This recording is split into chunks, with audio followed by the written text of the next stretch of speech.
नमस्कार बच्चों, स्वागत है आप सभी का मिंट टॉक इंडिया में।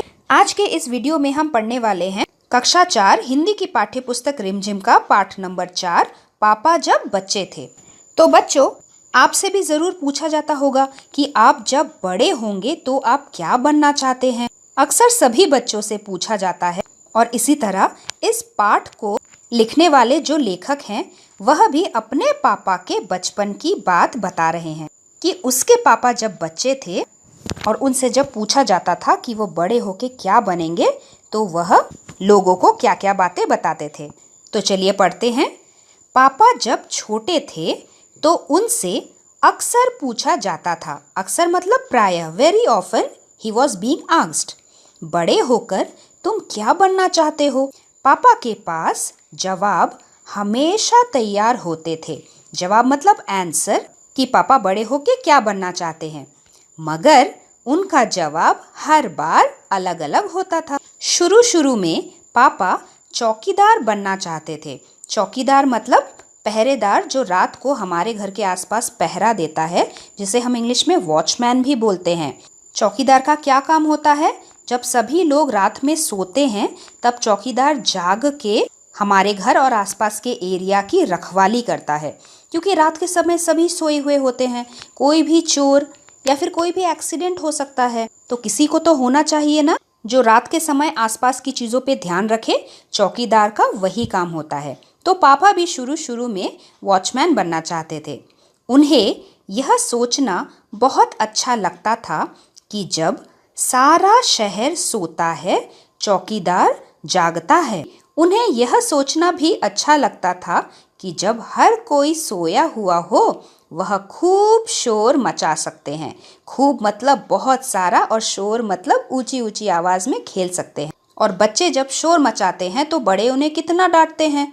और पापा को लगता था कि अगर मैं चौकीदार बन जाऊंगा तो जब सभी सो जाएंगे मैं जागा रहूंगा और खूब सारा शोर मचाऊंगा और मुझे डांटने के लिए भी कोई नहीं आएगा, क्योंकि सब तो सोए हुए होंगे। उन्हें पक्का यकीन था मतलब भरोसा था कि बड़े होकर वह चौकीदार ही बनेंगे। लेकिन बच्चों का मन तो हमेशा इधर उधर जाता है। एक दिन अपने चटकदार हरे ठेले को लिए आइसक्रीम वाला आ गया। चटकदार मतलब ब्राइटली कलर्ड, जिसका रंग बहुत ही डार्क हो, जिसमें चमक हो। और ठेला मतलब ट्रॉली, जिसे हम ठेल कर यानी कि धक्का मारकर चलाते हैं। जैसे इस फोटो में आइसक्रीम वाले के ठेले को देख सकते हैं, इसे हम धक्का मार के चलाते हैं ना। हमारे एरिया में अक्सर सब्जी वाले भैया भी आते हैं जो अपने हाथ से ठेल कर यानी कि धक्का मारकर अपना गाड़ी चलाते हैं। फ्रूट सेलर, वेजिटेबल सेलर, इनके पास भी ठेले होते हैं। तो उसी तरह एक दिन पापा के घर के पास भी एक आइसक्रीम वाला आया जिसके पास डार्क ग्रीन कलर का चटकदार ठेला था। पापा तो बहुत खुश हो गए। भाई वाह, पापा अब आइसक्रीम वाला बनेंगे। वह ठेले को लेकर घूम भी सकते हैं और जितना मन चाहे उतनी आइसक्रीम भी खा सकते हैं। बच्चों को तो आइसक्रीम बहुत पसंद है ना। तो पापा को भी लगा कि अगर मैं आइसक्रीम वाला बन जाऊंगा मुझे तो फ्री में कितनी आइसक्रीम मिल जाएगी, मैं जब चाहे खा सकता हूँ। पापा ने भी वही सोचा कि वह ठेले को लेकर घूम भी सकते हैं और जितना मन चाहे उतनी आइसक्रीम भी खा सकते हैं। पापा ने सोचा मैं एक आइसक्रीम बेचूंगा। बेचना मतलब टू सेल समथिंग, पैसे लेके कोई चीज़ किसी को देना। जैसे हम भी जब आइसक्रीम वाले के पास आइसक्रीम लेने जाते हैं, कुछ पैसे देते हैं तभी वो हमें आइसक्रीम देता है ना। तो मैं एक आइसक्रीम को बेचूंगा और एक खुद खाऊंगा, और छोटे बच्चों को तो मैं मुफ्त में ही आइसक्रीम दिया करूंगा। मुफ्त में देना मतलब बिना पैसे के देना, फ्री में देना। जब पापा के माता पिता ने यह सुना कि वह आइसक्रीम बेचने वाला बनना चाहते हैं, मतलब आइसक्रीम मैन बनना चाहते हैं, तो उन्हें बहुत हैरानी हुई। हैरानी होना मतलब पापा और मम्मी बड़े सरप्राइज हो गए थे। उन्हें यह बात बहुत मज़ेदार लगी। मज़ेदार मतलब जो हमें मज़ा देती हो, हंसाती हो, something which is very funny. तो पापा के मम्मी पापा को यह बात बहुत मज़ेदार लगी और वे खूब हंसे। लेकिन पापा इसी बात पर अड़े रहे। अड़े रहे मतलब एकदम टिके रहना अपनी बात पे कि मैंने जो बोला है मैं वही करूँगा और बिल्कुल भी अपना डिसीजन, अपना फैसला चेंज नहीं करूँगा। पापा भी इसी बात पर अड़े रहे कि वह यही काम करेंगे। फिर एक दिन रेलवे स्टेशन पर पापा ने एक अजीब आदमी को देखा। अजीब आदमी means very strange type of man. एक विचित्र आदमी को देखा। यह आदमी इंजनों और डिब्बों से खेल रहा था। इंजन क्या होता है? इंजन रेलगाड़ी का वह हिस्सा होता है जो रेलगाड़ी को खींच के लेके जाता है। ये एक तरीके का मशीन ही होता है।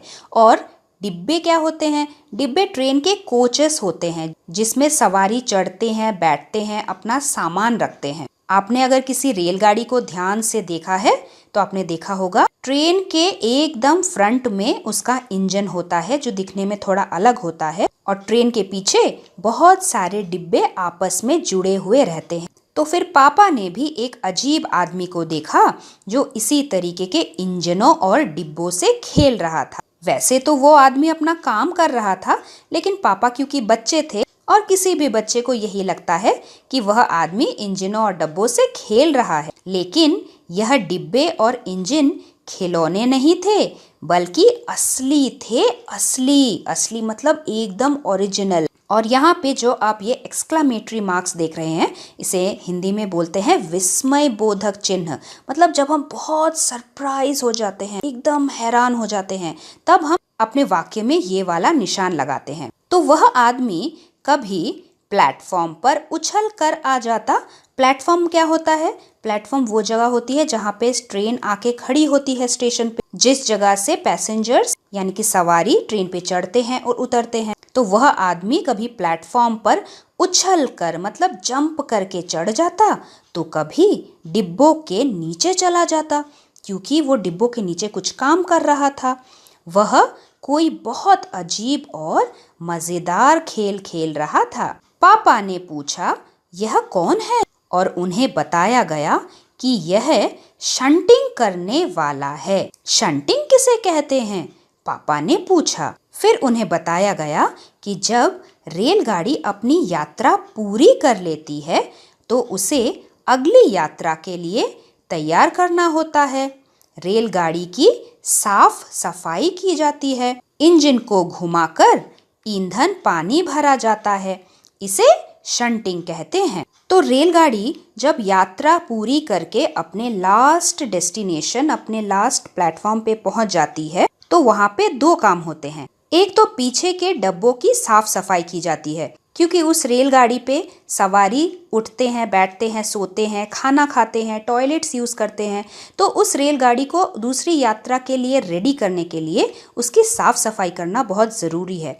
दूसरा काम ये है कि सामने जो इंजन लगा हुआ होता है, इंजन तो आके यहाँ पे रुक गया, स्टॉप हो गया, तो ये ट्रेन जब दूसरी यात्रा करेगी तो ऐसे उल्टे उल्टे थोड़ी जाएगी। इस इंजन को यहाँ से निकाल के घुमा के फिर से ट्रेन के पीछे की तरफ लगाना होता है, तभी तो ये रेलगाड़ी वापस दूसरी यात्रा के लिए जा पाएगी। और इंजन को उसके डब्बों के साथ जोड़ने के लिए और खोलने के लिए कुछ लोगों की जरूरत पड़ती है और जो लोग ये काम करते हैं उन्हें हम कहते हैं शंटिंग करने वाले अंकल। जैसे कि आप इस फोटो में देख रहे हैं, ये अंकल इंजन को उसके डिब्बों के साथ जोड़ रहे हैं। शंटिंग का काम कैसे किया जाता है इसके ऊपर एक छोटा सा वीडियो आप YouTube में देख सकते हैं जिसका लिंक मैंने यहाँ पे दे दिया है। तो पापा को शंटिंग करने का यही काम बहुत ही पसंद आ गया था। यहाँ पे एक और शब्द का इस्तेमाल हुआ है, इंजन को घुमाकर ईंधन पानी भरा जाता है। ईंधन क्या होता है? ईंधन मतलब वह तेल जिससे रेलगाड़ी चलती है और ट्रेन डीजल से चलता है। जैसे हमारे स्कूटर में, हमारी कार में पेट्रोल भरा जाता है, वह एक तरीके का तेल होता है। वैसे ही ट्रेन में भी डीजल भरा जाता है, उसी डीजल को हम कहते हैं ईंधन। बस पापा को पता चल गया कि वह क्या बनेंगे। वह तो रेलगाड़ी के डिब्बों की शंटिंग करेंगे। इससे भी ज्यादा मजेदार और क्या हो सकता है? जाहिर है, मतलब ये तो स्पष्ट है, दिस इज प्रूफ कि कुछ भी नहीं। जब पापा ने कहा कि वह शंटिंग करने वाला बनेंगे तो किसी ने उनसे पूछा, मगर तुम तो कहते थे कि तुम आइसक्रीम बेचने का काम करोगे। अब आइसक्रीम बेचने का काम का क्या होगा? यह सचमुच समस्या थी। समस्या मतलब मुश्किल, परेशानी, प्रॉब्लम हो गई थी। पापा ने शंटिंग करने वाला बनने की सोच ली थी, मगर आइसक्रीम बेचने का चटकदार हरा ठेला भी वह नहीं गंवाना चाहते थे। गंवाना मतलब खोना नहीं चाहते थे। आखिर उन्होंने रास्ता निकाल ही लिया। रास्ता निकाल लेना मतलब आइडिया सोच लेना, कोई उपाय सोच लेना। पापा ने जवाब दिया, मैं शंटिंग करने वाला और आइसक्रीम बेचने वाला दोनों बनूंगा। सबको बहुत अचंभा हुआ। अचंभा मतलब आश्चर्य हुआ। उन्होंने पूछा, तुम दोनों काम एक साथ कैसे करोगे? पापा ने कहा, इसमें क्या मुश्किल है? आइसक्रीम मैं सुबह बेचूंगा। कुछ देर आइसक्रीम बेचने के बाद मैं स्टेशन चला जाया करूंगा। वहां मैं कुछ डिब्बों की शंटिंग करूंगा और फिर जाकर कुछ आइसक्रीम और बेच आऊंगा। इसके बाद मैं फिर स्टेशन चला जाऊंगा, कुछ डिब्बों की शंटिंग कर लूंगा। इसके बाद जाकर फिर कुछ आइसक्रीम और बेच लूंगा। इसमें ज्यादा मुश्किल नहीं होगी, क्योंकि अपना ठेला मैं स्टेशन के पास ही खड़ा करूंगा। जैसे स्टेशन के बाहर अपने ऑटो, टैक्सी, बसेस को देखा होगा ना, पार्किंग में खड़े रहते हैं पैसेंजर्स को चढ़ाने के लिए। वैसे ही पापा ने सोचा था कि उस पार्किंग एरिया में वो अपना ठेला भी खड़ा करके जाएंगे और शंटिंग का काम पूरा करने के बाद उसी एरिया में दोबारा आइसक्रीम बेचेंगे। और इसीलिए गाड़ियों के लिए मुझे ज्यादा दूर नहीं जाना पड़ेगा। सब लोग फिर हंस पड़े, क्योंकि सब लोगों को बहुत मजेदार लग रही थी ये बात। पापा गुस्से में आकर बोले, अगर तुम मेरी हंसी उड़ाओगे तो मैं साथ में चौकीदार भी बन जाऊंगा। आखिर रात में करने के लिए होता ही क्या है। सभी कुछ तय हो गया। लेकिन एक दिन पापा को वायुयान चालक बनने की सूझी। वायुयान चालक मतलब पायलट, जो एरोप्लेन चलाते हैं। इसके बाद उन्होंने अभिनेता बनने की सोची। अभिनेता मतलब एक्टर। जो फिल्मों में आप हीरो देखते हो ना, उसी को हिंदी में अभिनेता बोलते हैं। इसके अलावा मतलब अदर देन दैट वह जहाजी भी बनना चाहते थे। जहाजी का मतलब होता है कैप्टन, जो शिप चलाते हैं। तो पापा ने सोचा कि मैं यह भी बन सकता हूँ। कम से कम वह चरवाहा बनकर लाठी हिलाते हुए गायों के पीछे घूमते हुए अपने दिन बिताना तो चाहते ही थे। चरवाहा मतलब काउहर्ड, जो गायों को चराने लेके जाते हैं, जो गाय की रखवाली करते हैं, उन्हें घास चराने लेके जाते हैं। आपने शायद अपने गांव में देखा होगा ना, उनके हाथ में एक लाठी होती है, ताकि अगर गाय इधर उधर भाग रही है तो सबको एक साथ एक जगह पे रखा जाए। पूरे दिन भर गायों को चराने के बाद वो शाम को वापस लेके आते हैं। इसमें भी बच्चों को बहुत मजा आता है। तो पापा के दिमाग में इतनी सारी बातें आई थी जो वो बनना चाहते थे।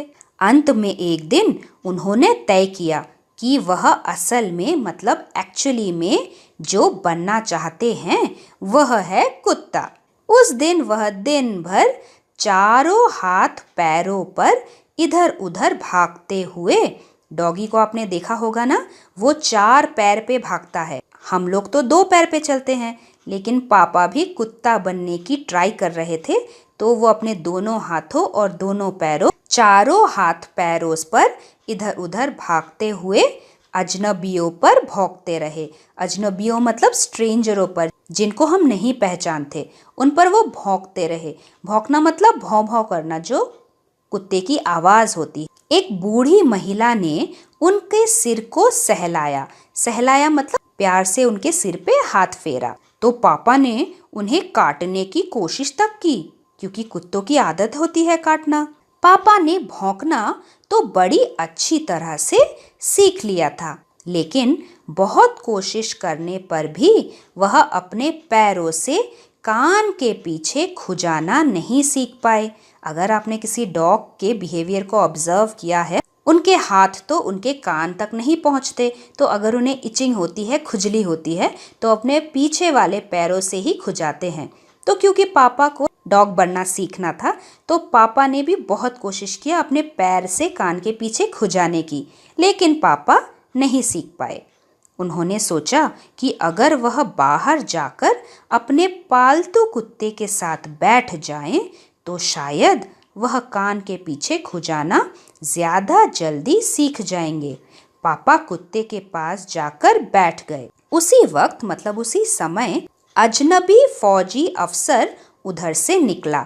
अजनबी मतलब स्ट्रेंजर, जिसे हम नहीं पहचानते। फौजी अफसर मतलब फौज का अफसर। जैसे हमारे देश में जो मिलिट्री पीपल होते हैं, जो हमारे देश की रक्षा करते हैं, उन्हें हम फौजी बोलते हैं। तो उन्हीं फौजी के एक अफसर उधर से निकला। वह उन्हें कुछ देर तक देखता ही रहा और फिर उसने पूछा, यह तुम क्या कर रहे हो? क्योंकि पापा तो डॉग की तरह बिहेव कर रहे थे।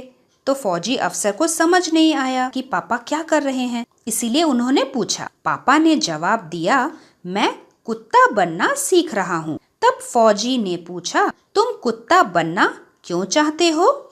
पापा ने कहा, क्योंकि मैं काफी दिन तक, बहुत दिन तक इंसान बनकर मतलब ह्यूमन बनकर रह चुका हूँ। अफसर ने कहा, बात तो सही है, पर क्या तुम जानते भी हो कि इंसान किसे कहते हैं? पापा ने पूछा, मुझे तो नहीं पता, आप ही बता दीजिए। अफसर ने कहा, इसके बारे में तुम अपने आप ही सोचो। अफसर वहां से चला गया। वह न तो हंसा और न मुस्कुराया। पापा सोचने लगे।